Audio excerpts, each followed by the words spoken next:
Number 3 کہ نماز خشوع اور خضوع کے ساتھ پڑھنی ہے، کہ ایمان والو اپنی نمازوں میں خشوع اختیار کرو، اپنی نمازوں میں خضوع اختیار کرو۔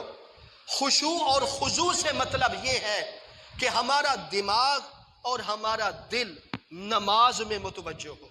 جس طرح ہم ہاتھ باندھ کر کھڑے ہو جاتے ہیں نا، اسی طرح ہمارا دماغ بھی نماز میں ہونا چاہیے اور ہمارا دل بھی نماز میں ہونا چاہیے۔ ہم اکثر نمازیوں کو دیکھتے ہیں کہ وہ نماز میں کھڑے ہوتے ہیں، ان کی ایک گوڈا آگے ایک پیچھے، ایک کندھا نیچے ایک اوپر، وہ ٹیڑے ہو کر سستی میں غفلت میں کھڑے ہوتے ہیں۔ وہ صحیح طرح سنت کے مطابق ہاتھ بھی نہیں باندھتے، سنت کے مطابق کھڑے بھی نہیں ہوتے۔ تو ایسی نمازیں اللہ کو نہیں چاہیے۔ یہ نمازیں جو ہم پڑھتے ہیں نا، ہم اس کائنات میں جتنے بھی انسان پیدا ہو چکے ہیں یا قیامت تک ہوتے رہیں گے، ایک شخص بھی نماز نہ پڑھے، اللہ کو ذرا برابر بھی نہیں فرق پینا۔ یہ نماز ہم اپنے لیے پڑھ رہے ہیں۔ ہم دیکھ لیں، ہمارا وجود جب گندا ہو جاتا ہے تو صاف کرنے کے لیے ہم اپنے وجود کو پانی سے دھوتے ہیں۔ جب انسان گناہوں میں مبتلا ہو جاتا ہے، آنکھ سے گناہ ہوتا ہے، کانوں سے گناہ ہوتا ہے، تو پھر یہ نماز جس کو ہم نماز پڑھتے ہیں خشوع اور خضوع کے ساتھ، اللہ تعالیٰ اس نماز کی برکت سے ہمارے تمام گناہوں کو معاف فرما دیتے ہیں۔ نماز پڑھنے کا ہمارا فائدہ ہے، نماز پڑھنے کا ہمیں اجر ملے گا، نماز پڑھنے کا دنیا میں بھی ہمیں فائدہ ملے گا، قبر میں بھی فائدہ ملے گا اور آخرت میں بھی فائدہ ملے گا۔ نماز کی برکت سے اللہ تعالیٰ ہمیں جنت بھی عطا فرمائے گا۔ نماز خشوع اور خضوع کے ساتھ پڑھا کریں۔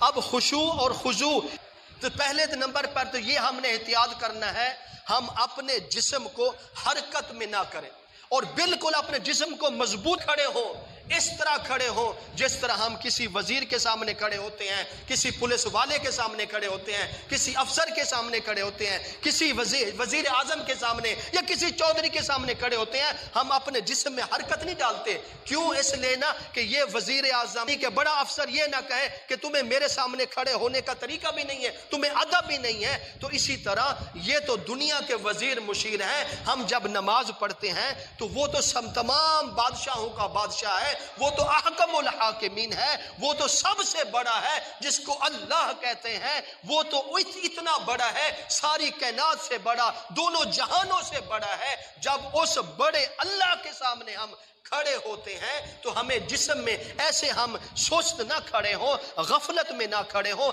بلکہ ہمارا دماغ، ہمارا دل اور ہماری نماز اللہ کی طرف متوجہ ہونی چاہیے۔ اور اس چیز کا نام ہے خشوع اور خضوع کے ساتھ نماز پڑھنا۔ اگر ہم غفلت سے نماز پڑھیں گے، سستی سے نماز پڑھیں گے، حدیث پاک میں آتا ہے اگر کوئی شخص غفلت سستی سے نماز پڑھتا ہے، جب وہ نماز پڑھ لیتا ہے اس کی نماز آسمانوں کی طرف اٹھتی ہے، پھر آسمانوں کے درمیان جا کر رک جاتی ہے، پھر اسی نماز کو کپڑے میں باندھ لیا جاتا ہے، بوسیدہ کپڑے میں، وہی کپڑے میں نماز باندھ کر اسی نمازی کے منہ پر مار دی جاتی ہے کہ اللہ کو ایسی غفلت والی نماز، سستی والی نماز، لاپرواہی والی نماز، جس نماز میں دل بھی آپ کا نہ لگے، جس نماز میں آپ کا دماغ بھی نہ ہو، ایسی نمازیں اللہ کو نہیں چاہیے۔ اللہ کو وہ خالصاً نمازیں چاہیے جس میں خشوع اور خضوع ہونا چاہیے۔ اس کی زندہ مثال آپ کو دیتا ہوں۔ اللہ نے آپ کو وجود